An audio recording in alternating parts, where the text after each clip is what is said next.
Hello everyone, welcome to Zishan classes. I am Farheen and I am going to teach you Java. So before going to the complex coding part, I would like to discuss with you certain basic concepts which are extremely important from the placement point of view. And these concepts will benefit you further in the study of core Java and advanced Java. So here I am starting with organization of memory unit.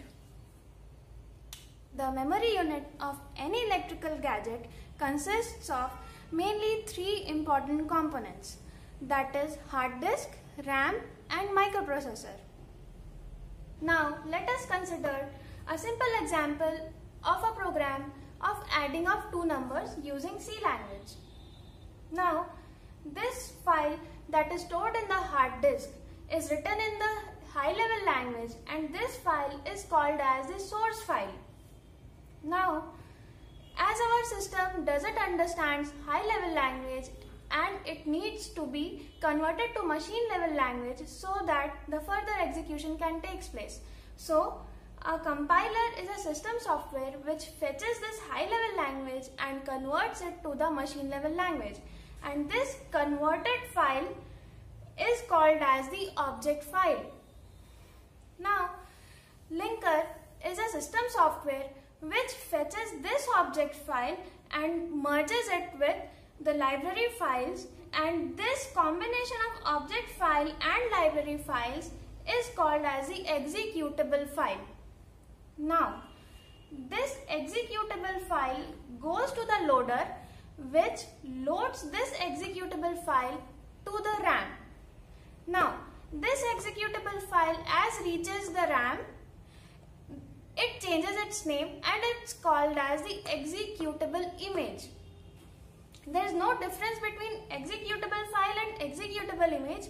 It's just the change of name. Okay. Now this executable image is given to the microprocessor where we happen to see the final output. Okay.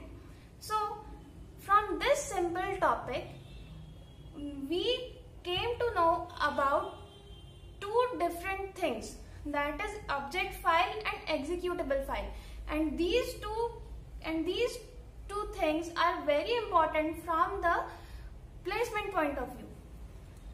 The interviewer is surely going to ask what is object file and what is executable file.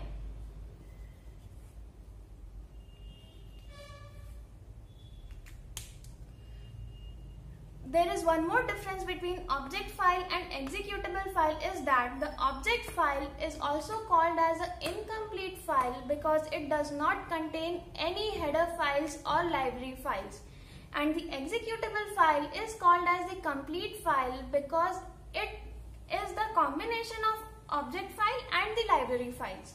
So with today's topic we understood what are object files and executable files, and this is a very prominent question from the interview. They will surely ask about object files and executable files.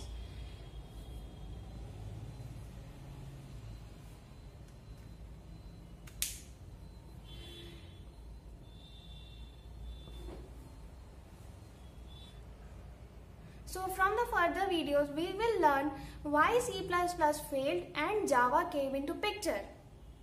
Thank you and have a nice day.